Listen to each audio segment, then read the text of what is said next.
My name is Jason J. Rock Houston, and you're listening to Chaotic Riffs Magazine. We can be found on the web at www.chaoticriffs.com. And our special guest today is Along Came a Spider drummer, Tony Castillo. Welcome to the show, Tony. Hi, thank you. And you know what? I appreciate you pronouncing my last name correctly. Yeah, I took a double look there, but I'm glad I did. But anyways, let me ask you, Tony, are you a original member of a band, or did you join after the band was already formed? You know, actually, crazy enough, I joined actually after the band was already formed. I'm not the original drummer. I got you. You're the one everybody knows, right? Yes. I have been there. I was in fact, I started by helping the band out with their stage presence while they were recording the EP. So were you kind of like a roadie originally, and then you moved your way into... Yeah, basically, and I would just help them out with their their actual stage presence and their stage moves, and just because I was in another band, and I honestly wasn't even interested in joining. But then when their drummer left, the original guitar player Justin, his writing style was so awesome, and I liked the way he wrote, and then he presented me with the opportunity to become a member of the band, and I had to jump on it. Do you know the story behind the band's name? Because I just think it's a great name. Along Came a Spider. You know, I believe it was Justin, our original guitar player. He used to be in another band called Silence of a Silhouette, and wow. when he was going through forming this new band, I believe he saw there was a book on his grandma's nightstand, and it was Along Came a Spider. Oh wow! Just trippy. Anyways, and he just looked up, and you know what? There was no band had taken that name yet, so he was like, let's just go run with that. And you know, and how long have you yourself been in band? Like, what year did you join? Oh God, I think I joined in 2010. Oh wow! And the band formed around 2008-ish or so, maybe the end of 2008. But like you said, you've been there, you've been part of the crew and everything since the very beginning. That's cool. And now let me ask you, you guys, you got a new album. It's called Cycle, and I read a press release that I got recently was saying how the way you guys are kind of doing things, rather than releasing the album all at once, like a lot of that's kind of the old school way of doing it. Especially with the pandemic and everything, you've kind of been releasing it a song at a time. How has that been working for you? You know what? It's been working fantastic, because the one thing that I think gets lost is, especially these days in the music industry, is people or record labels even they put out stuff because they need to put out content, and in this kind of world that we're in, need to constantly be putting out something new. And I mean, unfortunately for most bands, their run seems to be maybe 2 albums at most. And they've run their cycle, and everybody's looking for the new thing. But doing it this way, releasing a song at a time, it's been hey, here's something new, and then it's almost been like releasing something new every 3 or 4 months or so. But really, we haven't even released the entire album. That's yet. What I was getting at. And kind of interesting, I think, as a guy in the band that's recorded this stuff. You guys are in the studio. Do you do it the typical way, like you typically record the whole album together, versus recording like a track at a time or releasing it a track at a time? And so I think that way it allows the musicians that made the music, like for example, you, Tony, you're not going to be as tired as hearing the current single, because you have enough time, if you do it that way, to kind of live with each song as they're released. Yeah, and you know what? And at the same time, the one thing that it really gives us good insight into releasing a song at a time is we can really like from releasing the very first single that we've released all the way up into now, releasing this. I believe it's the 4th or 5th one or so. Yeah, we've taken the time to really kind of, okay, this worked well with releasing this song. But this was lacking, so let's kick this up a little bit, and maybe promote this side a little bit more, and then so we kind of retool as we go. You see what the fans are reacting to, kind of too, as you release this stuff. And now the current singles, Your Reckoning, and I was reading on your face. Are you kind of surprised you see like how different parts of the world react to particular songs? I was reading something on your Facebook page that said that the current single Your Reckoning hit like number 1 in Australia. I mean, that's got to be a great feeling, Unbelievable, unbelievable. Trust me. The moment we got that graphic, I threw it up right on my Facebook because I couldn't. And I even got my aunt. She's posting, "Congratulations, I love you," and and you kind of think like, okay, why is Australia getting it, but not the folks in America so much? I mean, yeah, exactly. You know what? It's awesome to see that, and that's. It kind of opens up a possibility of, even though we have no record label backing, you know what? Shit, well, we can just go. We could go over there ourselves if we wanted to, and just do it ourselves. And it seems like you guys have a pretty good handle or understanding of what's going on with the fans because, like you said, a typical record company might tell you, this is the way we do it, and then all on your own without the back of a record label, kind of just doing it on your own. You're number one in Australia, and that's kind of it trips you out for a minute, I would think, because you're like, halfway around the world, another part of the world where I haven't even the band hasn't even stepped foot and toured in, we're number one. They get it. It's one of those crazy things. Like if I could gather a moment that happened for us live was. I think we were on a tour where we went down the East Coast and then crisscrossed the country all the way out to the West Coast. We went down the West Coast and we're hooking back. I mean, we did at least like 40 shows up to this point, and we pull into Mesa, Arizona. And I mean, I'm not kidding. Almost every single show we had at maximum 15, 20 people, and it wasn't like huge shows. But we pull into this town in Mesa, Arizona. And I'm not kidding. We went down these stairs. There was like a dungeon. It looked like the saddest, sorriest example for a venue. But when we went in there, we got everything set up, and other bands started playing and stuff like that. And they had a really awesome following in that town. And no kidding, like 200 kids were there for us playing, and every single one of them was singing every single lyric to every song. And we just couldn't believe it. Like, where did this come from? Yeah, that's amazing. Like, how did this even happen? Yeah, that's amazing. And I gotta tell you, I was watching the video for the current single and the one for American Beauty. Both great songs in their own right, like you said. There's no doubt you guys are a metal band. But I'll tell you the one thing I really noticed about both the songs, just listening to it. I love the way the vocalist, he really enunciates what he's singing. You can understand it. And then again. There's no doubt you guys are a metal band. You are what you are, but you're great. The delivery is just awesome. Yeah, that's it's funny. It's funny that you mentioned the enunciation. Jamie Miller, he actually our current singer. We found him on YouTube. Oh wow, amazing! When we were looking for a new singer, we just looked up because at the time we were a lot of a Memphis Mayfire type of style. So we just looked up Memphis Mayfire vocal cover. Oh, and one of Jamie's videos came up. Amazing. And yeah, so then we just messaged him and said, hey, do you want to maybe, come on tour, just do a few tours with us? Mm-hmm. And he's like, yeah, sure. So he came down from Canada, and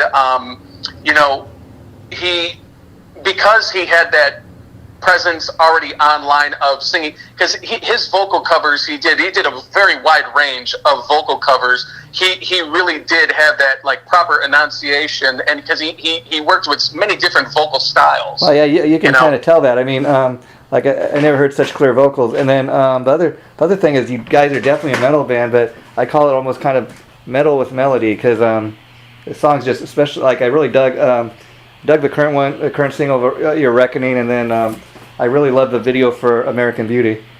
Oh, dude, thank you so much. Yeah, Vince Lundy, he did the video for that, and of course the girl in there, Jess Bernard, she knocked that part out of the park. Now, is that somebody you guys so personally know, or did you go seek out an actress for that? Actually, it's funny. One of our buddies, it's his girlfriend, our buddy Sean, it's his girlfriend, and Sean actually, I think, was a drummer, one of the drummers in the interim for Along Came a Spider for like a few weeks or so. Yeah.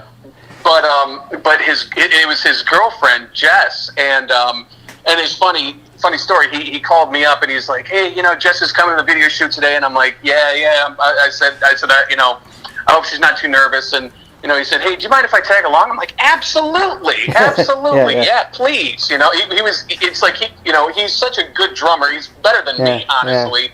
But he was like asking me to come, and I'm like, "No, of course, like God, you don't even have to ask." He's probably the nicest guy in the entire world. Yeah, it would have been a cool idea. Have this girl in the video and have him like do a scene or something in the video, like as your drum tech or something.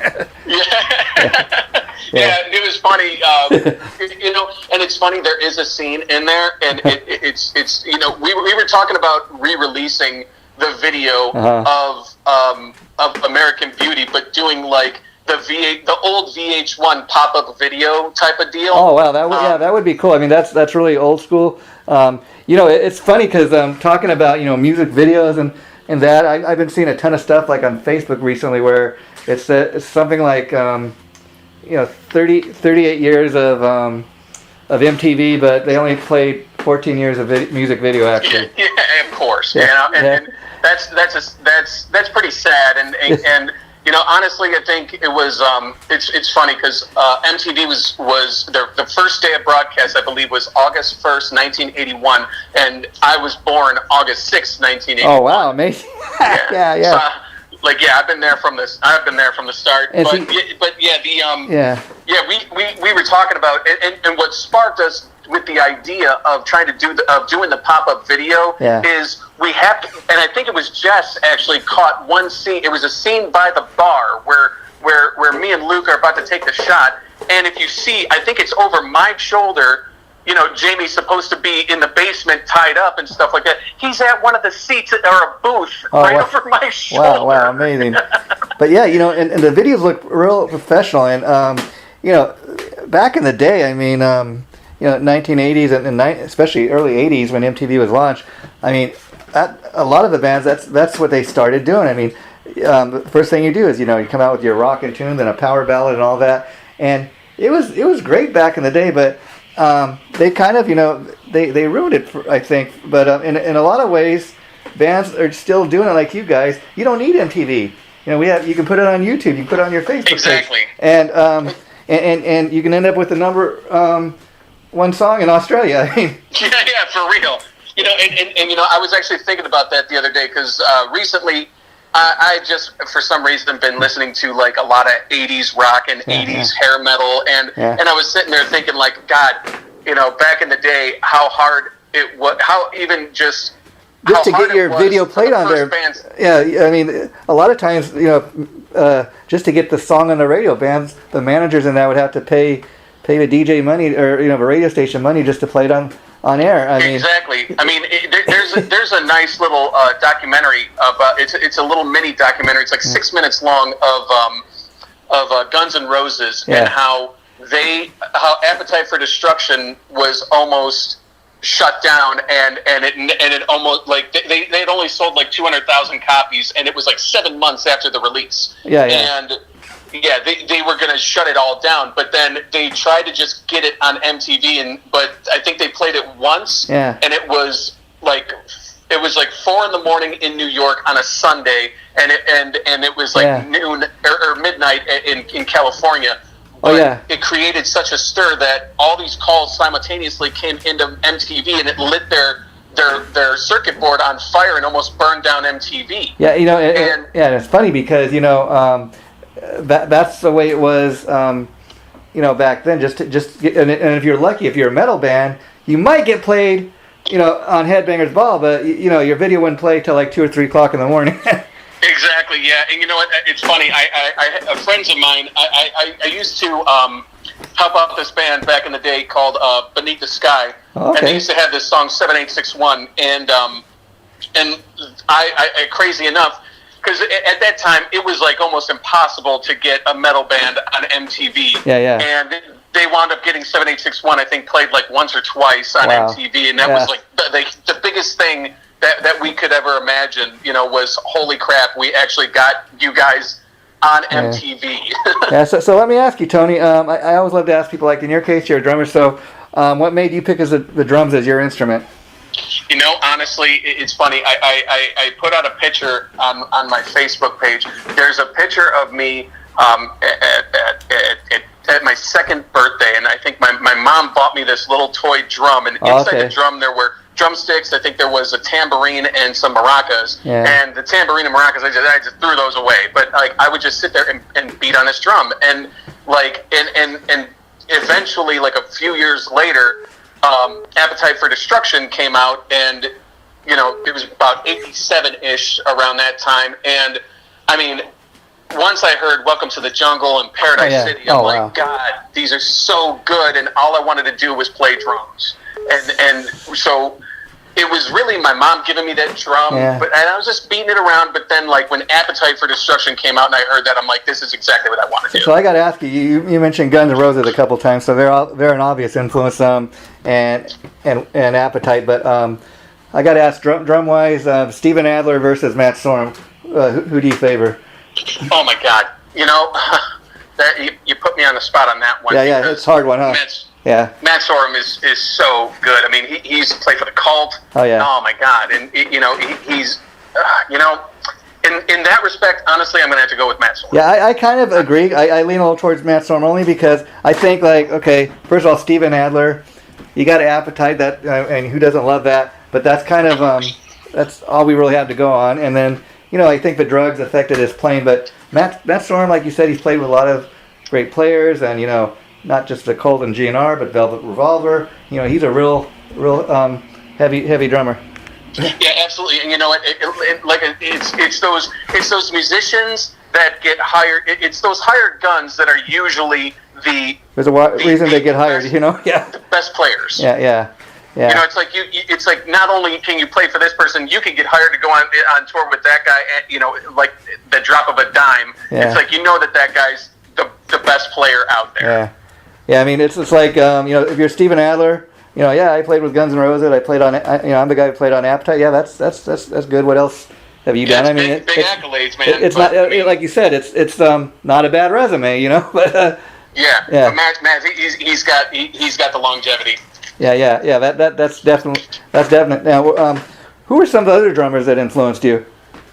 Oh God, a lot of my roots are definitely blues and jazz. Oh wow. Gene Krupa is a drummer that I listened to a lot actually when I was younger, and I listened to a lot of Stevie Ray Vaughan stuff. And, oh wow. And I actually used to, when I was in high school, I played with my brother in a blues band. We played a lot of Stevie Ray Vaughan covers and Eric Clapton covers and stuff like that. So a lot of blues influence was where I started in my roots. Oh, that's kind of interesting. I have talked to a lot of drummers over years, and a lot of them are also really influenced by jazz, and they experience playing jazz music and blues, just different types of things, like you said. And I'm not surprised that you'd be influenced by Gene Krupa. I mean, that's a little before my time too, but I've seen videos. I know he's a guy that Carmine Appice is influenced by, a real physical guy. I mean, oh yeah.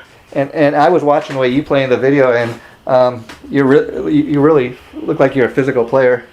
Yeah, and also, well, crazy enough, a lot of like my actual stage presence when I'm playing live came from this guy. His name is Seven Antonopoulos, and he used to play in a band called Opiate for the Masses. But before that, he was actually the metal drummer for Vanilla Ice. Oh wow! This dude, I swear to God, his stage presence he's probably one of the greatest stage presence drummers you'll ever see in your entire life. And I saw that guy, and I'm like, the moment I saw him, I wanted to go home immediately and play drums for 7 hours. Yeah, there's this other guy I've seen on YouTube, and I know he's played with Slaughter and Vince Neil. His name is Zoltan something, and he's absolutely. Physical that dude, guy. When he's throwing the sticks between the legs while he's playing. The drums are going upside Christ, down. I mean, man. wow, yeah, just amazing. Oh, man. Stuff like that is unbelievable. I love that stuff. What I like is when it looks natural. It's just like, I'm just feeling this, so I'm gonna do it. It's not like robotic, but it just looks natural. No, I'll tell you, like when I go see a band live, for example. I mean, there are two types of drummers that I typically see, and it's like I say, they're guys that kind of just sit on the back of a stage and just kind of keep time, and they just kind of play their part.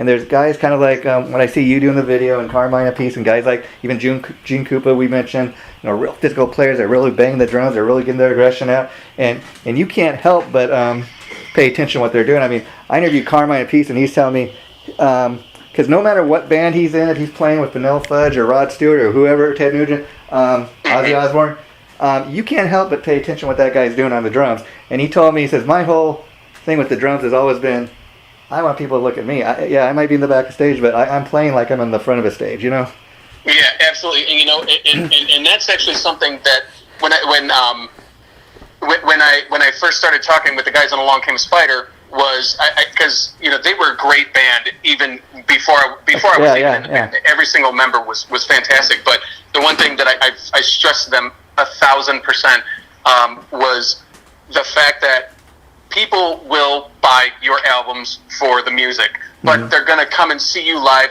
for a show. Like, you have to put on a show. You have to create a show to where people are going to say, I got to go grab two of my friends and show them this band because they're not going to believe it because they're so good live.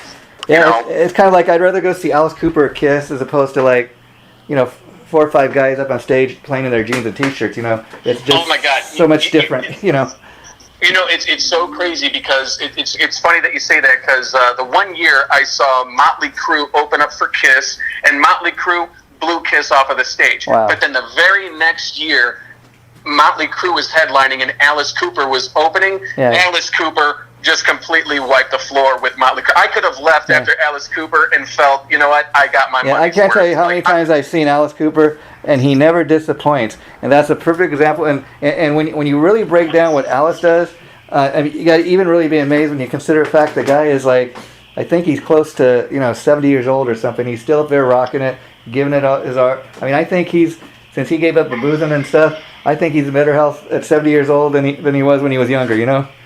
Absolutely, and you know what, and good for him for keeping on going because when I saw him, I swear to God, he put on such a performance. I would, like I said, I could have left and not seen Motley Crue. Oh yeah, I believe that. Like I got my money's worth. I believe that. I mean, every time I seen Alice, the show is different than the previous one, and I dig the fact, here's a guy. He's almost, he's almost 70 years old, if not, and he's still up there rocking and rolling on stage, doing his thing. He's a real physical performer, and then I also dig the fact that he continues. He could just, he's got such a huge fan base. He could just live on his catalog and music and not bother releasing anything new. But he continues to release new music as well for the fans.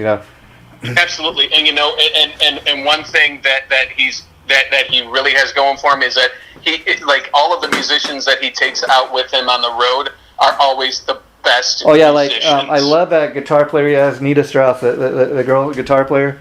Oh yeah, she's so good. Yeah, she's oh my so God, good. I was so floored when I saw her play. Yeah, and he just all the guys in his band are super talented. That's what else I dig about Alice. Now let me ask you, this pandemic and the lockdown, where you guys are from, Cleveland, are they starting to allow some of the clubs and places to open up so you can go out and perform, or are you still pretty much on lockdown?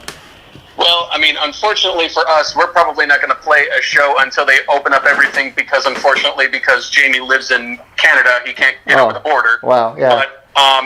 But there are some places opening up. In fact, I actually filled in a set for a local guy down here. His name's Billy Morris, and he used to, in fact, be the guitar player for an 80s hair metal band called Warrant. Yes. And I filled in for his band, the Sunset Strip, we played at a place here in Ohio, but it was an outdoor kind of venue thing. So since it was open, it was allowed to be open. So that was fun. It was good to be able to get out and play. That's cool. But like I said, for Along Came a Spider, we're not going to be able to do anything until we get Jamie over the border here. Oh, that's too bad. Now let me ask you. So, in the current situation, current stuff you guys are doing, when you decide it's time to go and record a new batch of songs, do you guys? I'm assuming you do it the modern way, where you might record your drum parts and everybody sends their parts in, you piece everything together,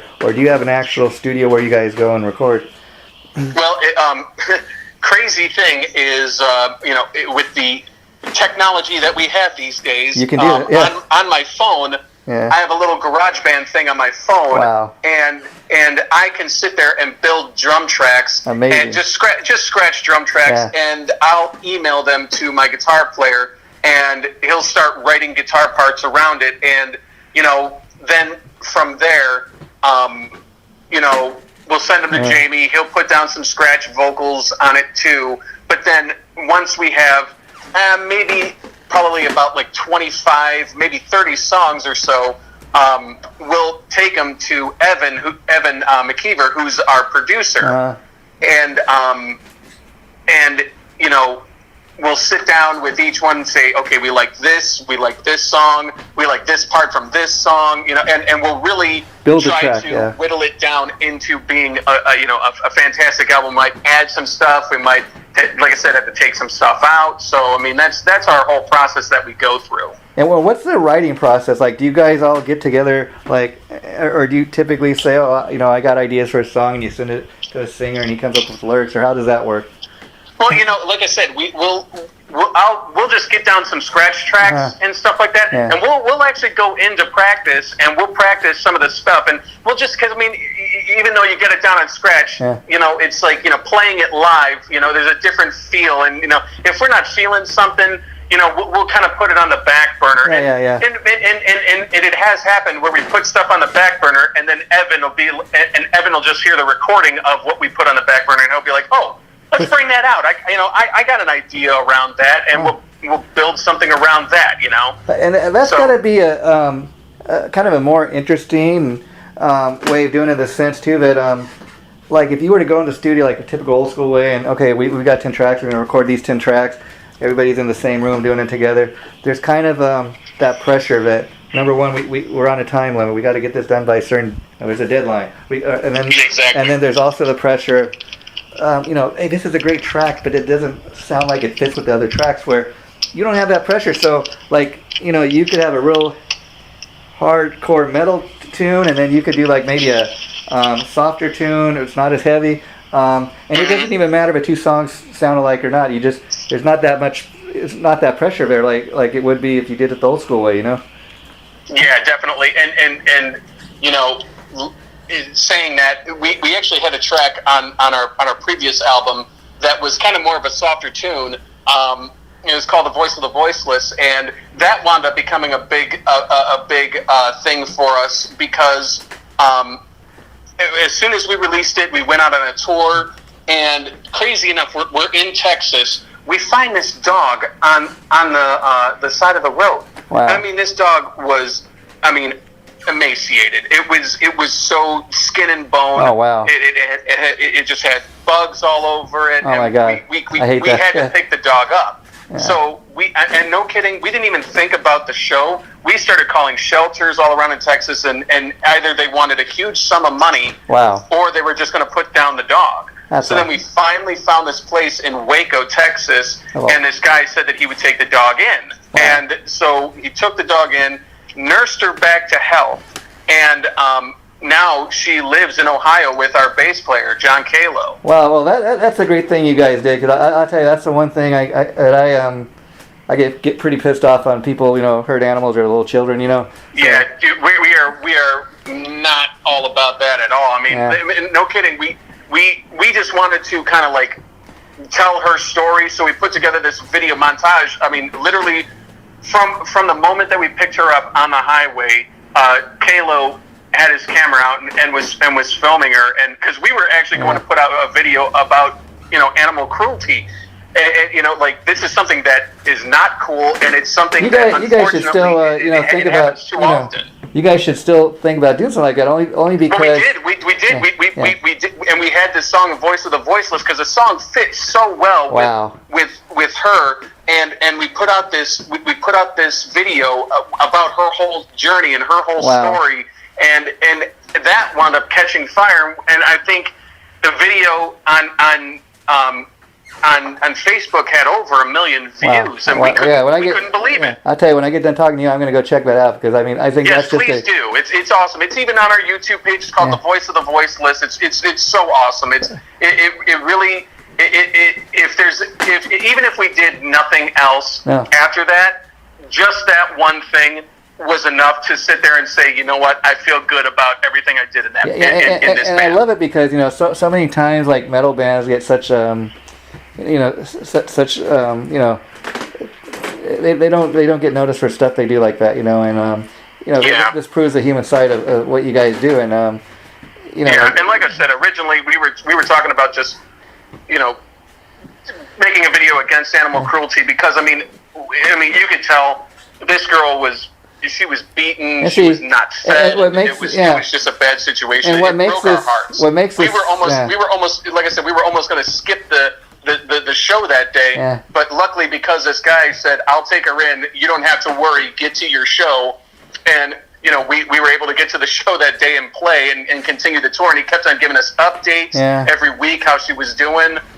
And like I said, now she lives here in Ohio with us, and we're going to be taking her out on tour with us when we get to tour again. And what makes it such a great, unique story is it's one thing like if you plan, okay, we're going to have a fundraiser or something that raise money for for sick animals or something. That's great too. But this is kind of something that just happened in the moment. You didn't necessarily plan. You weren't planning to do it. It just kind of happened, and you reacted, in the moment. Yeah, exactly. Exactly. And you know what? And like I said. If even at that moment, if we did nothing else as Along Came a Spider and Along Came a Spider ended, I would feel good about that. And just think about that for a minute. A name, Along Came a Spider and saved this poor sick dog. Again, spiders are always getting a bad rap, and there's obvious reasons why. But just you want to go there, we can go there. What really sparked something else was on this video when we put it out on Facebook.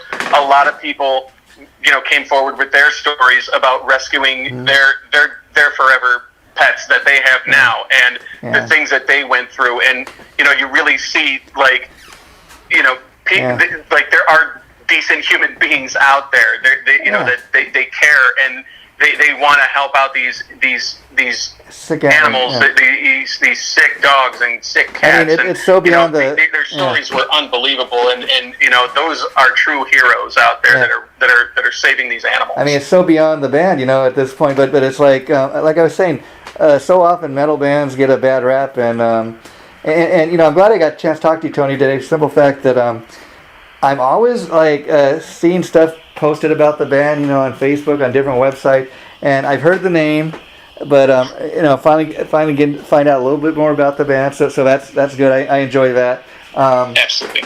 And you guys, the name is definitely out there. Just needs to get out there, a little more. But like I said, you guys are on your way, and you're doing it all on your own. That's what makes it so cool. You don't have anybody really backing you up. You're just doing it on your own. And definitely thank you for reaching out to us and coming to us, man. It's awesome, man. It's totally awesome, to do this and you have a chance to get to talk about this stuff, Yeah, and before I let you go, I'm kind of setting you up for maybe talking to you in the future. I've been talking for this thing I do called On the Record. It's for the same site where we talk to musicians about their favorite band or favorite albums, and I was kind of curious. Sure, you have many different influences, as you said, but is there like an album that really you could point to, say that's one of my all-time favorite albums? That's the album that really did it for me, or that's really the album or the band that got me doing what I do? Absolutely.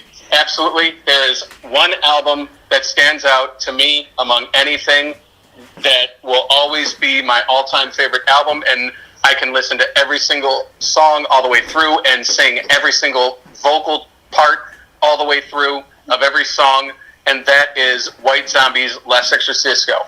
Oh, well, okay. Well, I will tell you, Tony, we're going to get this interview posted first, but if you enjoyed what we did today, like I said, I do this thing it's called On the Record, and so since you told me that, if you'd want to do a follow-up interview, we could do it for that, and we could talk about White Zombie and why they influenced you, and about that specific album. Awesome. And I love that. And you know why I'd love it too? Because since White Zombie is disbanded, to me, Rob Zombie's got this huge solo career now, and a lot of people forgot about White Zombie, and they really were a great band, Oh, they were unbelievable. They were another band that I did get a chance to see them, and it was them and Pantera and the Deftones opening Oh, wow. for them. And it was an unbelievable concert. And it was one of those bands where it's like, you know what, I could have seen White Zombie and gone home completely satisfied. I could understand.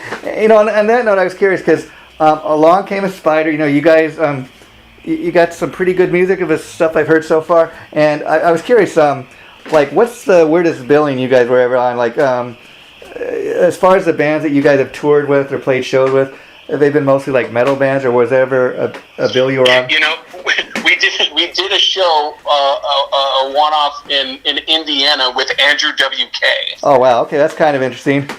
Yeah, I mean, it was just because I mean, honestly, I didn't even see us ever doing anything with Andrew WK, especially when I heard that we were going to play with him. I'm like, is that even going to work? I mean, but honestly, it worked awesome, and you know, that show was kick-ass. And, you know, it was at this place called Cheers in Indiana, and it was so kick-ass. You know, it's kind of interesting because I could see that only because, well, along came Spiders at, like, you know, kind of a hardcore metal band with melody, I would say. Andrew WK, if anybody doesn't know, he kind of had, like, the hard rock metal fans following. He was kind of a guitar player. He had his little moment in the sun, but he had a little fan base, and I could see where doing a show with an artist like that, you know, they probably never heard of Along Came a Spider, but some of his fans may have dug what you guys did. I mean, what was that? Did you feel that, like, his audience was kind of digging what you guys were doing? Oh, absolutely. The audience there was unbelievable that night, and, you know, they were so great. But I mean, obviously, when Andrew came out there, I mean, they kicked it up a notch. And, you know, it's funny because even Andrew WK had something that kind of pulled it out because even our bass player Kalo, he jumps on stage and starts singing with them just out of the blue, you know, because it's just, you know, it was just such a good show, and we were so pleased to be able to get in front of an audience with him. It was so fun. And then there's a flip side where you take a band like Extreme, especially a guitar player, you know, Nuno Betancourt. He's a monster guitarist, but a lot of people 100%. They'll tell you, oh, Extreme, they're that band. They were the one-hit wonder band. You know, they did that song More Than Words. No, you need to go back. Like they had other stuff like Get the Funk Out and Decadent Dance and real. I mean, especially if you go back to the first two albums, they were really. I could see why Gary Cherone was asked to, you know, join Van Halen, because especially if you go back to those first two albums, they had a real huge Van Halen thing going. You know, it's funny because there is something that I carry with pride, and my buddy John Drake would hate me for saying this, but I'm actually proud of this. The only time that I've ever seen Van Halen live was when they were with Gary Cherone. Yeah. I've never seen him ever again after that or before that, and you know what? I'm actually kind of proud of that. Yeah, you know, that album they did with Gary, I kind of like it. I mean, I will say this, probably my favorite track off the whole album is the one they released as a first single, Without You. It's kind of got a poppy, classic Van Halen feel to it. Almost, he sounds kind of like Sammy Hagar on it. But I think if they would have done more tracks like that, kind of more poppy tunes like that, you know, commercial hard rock, they were kind of trying to be everything. I think the album would have been a bit bigger hit. Oh, absolutely. I think that song Without You was a great track, and it really showed, you know, Gary Cherone's vocal abilities, and I think he's a fantastic singer. And I thought that album was great. It's a shame that it didn't work out, but I think the reason I think Gary was perfect for Van Halen because he could do the Dave stuff and he could do the Sammy stuff. Yeah, absolutely. Well, again, Tony, I enjoyed talking. So we'll do it again down the line. The interview we did, I'm gonna probably send it off my next batch of stuff, which will be posted in early October. I'll let you guys know the minute it goes up, and at that point, you're more than welcome to share it on any of your sites. And take care, okay? And I'll be in touch. Awesome, man. Talk to you later, man. Bye bye. Thank you. All right, bye bye.